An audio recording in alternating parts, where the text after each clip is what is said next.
नमस्ते। पिछले एपिसोड में हमने देखा कि अर्जुन भगवान श्री कृष्ण से कहता है कि वह अंदर से कितना टूट चुका है और बाहर भी उसे अपशकुन ही दिख रहे हैं। उसके हिसाब से युद्ध का कोई भी अच्छा परिणाम नहीं हो सकता, इसीलिए युद्ध लड़ने का विचार ही गलत था। अर्जुन युद्ध के बारे में सोचकर इतना निराश आखिर क्यों हो रहा था, यह जानने के लिए आइए अब श्लोक 32 और 33 पढ़े।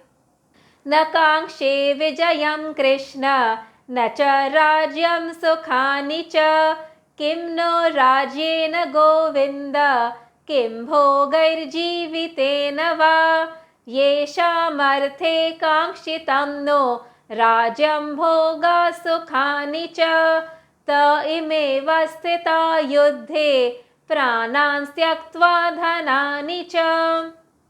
यहाँ पर अर्जुन युद्ध के परिणामों के बारे में विचार कर रहा था।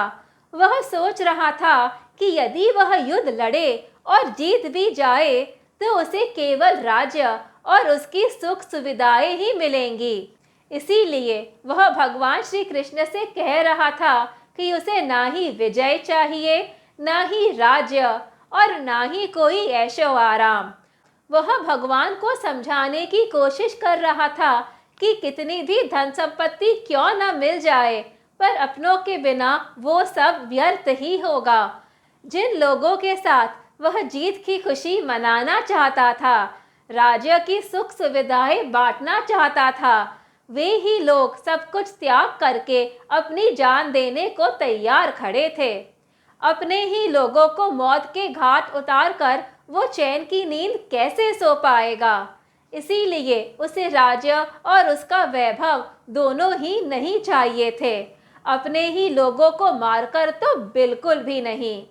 अर्जुन की नज़रों में ऐसी जीत बेकार थी, ऐसा राज्य व्यर्थ था और ऐसा जीवन भी बेमतलब ही था। यहाँ अर्जुन भूल रहा था कि उसके जीवन में और भी प्रियजन थे जो रणभूमि में नहीं बल्कि घर पर उसकी जीत और सुरक्षित लौटने के लिए प्रार्थना कर रहे थे। यदि जीतकर उसे राज्य मिलता तो उसकी माँ, पत्नियाँ, बच्चे और अन्य परिवार वाले भी उसके साथ होते। किसी भी तरह से वह अकेला और लाचार नहीं होता जैसा कि वह सोच रहा था। एक और बात, यदि अर्जुन ने युद्ध नहीं लड़ा तो उसकी माँ, पत्नियाँ और बच्चे, उन सबका जीवन कठिन होगा। उन्हें बहुत कष्ट सहना पड़ेगा। अपने अधिकारों से वंचित होकर उनका भविष्य अनिश्चित हो जाएगा। भले ही अर्जुन को राज्य की इच्छा नहीं हो और जंगल में रहने की उसकी पूरी तैयारी हो, लेकिन क्या उसके घर वालों के लिए ऐसा जीवन उचित था? क्या उनके प्रति उसकी कोई जिम्मेदारी नहीं थी? युद्ध से पीछे हटने का मतलब होगा कि परिवार के प्रति अपने कर्तव्यों से मुंह मोड़ना, लेकिन शायद अर्जुन यह सब भूल चुका था। वो केवल अपने और वहां खड़े लोगों के बारे में ही सोच रहा था।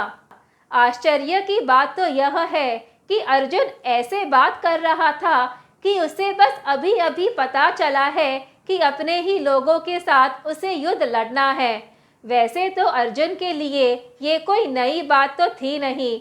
उसे तो वनवास के समय से पता था कि उसे अपने ही रिश्तेदारों से युद्ध लड़ना पड़ेगा। दुर्योधन की दुष्टता को जानते हुए पांडवों को युद्ध की आशंका थी और इसीलिए उन्होंने वनवास के दौरान ही युद्ध की तैयारियां शुरू कर दी थी। अर्जुन ने स्वयं कठोर तपस्या करके दिव्य अस्त्र शस्त्र प्राप्त किए थे और उनके उपयोग में माहिर भी बने थे। यदि वह अपनों के प्रति लड़ना ही नहीं चाहता था तो उसने युद्ध के लिए इतनी तैयारियां क्यों की? उसने रणभूमि पर आने से पहले ही मना क्यों नहीं कर दिया? इस अंतिम मौके पर अर्जुन का हृदय परिवर्तन होना केवल उसका मोह था, उसका भ्रम था और कुछ नहीं। इसी के साथ हमने देखा कि अर्जुन ने युद्ध लड़ने और जीतने की संभावना के बारे में बात किया। उसने यह स्पष्ट रूप से बता दिया कि उसे ऐसी जीत क्यों नहीं चाहिए और उसके साथ मिलने वाले राज्य तथा ऐशो आराम में भी उसकी कोई दिलचस्पी क्यों नहीं है। लेकिन क्या अर्जुन ने युद्ध न लड़ने के परिणामों के बारे में सोचा? यह हम अगले एपिसोड में देखेंगे। धन्यवाद।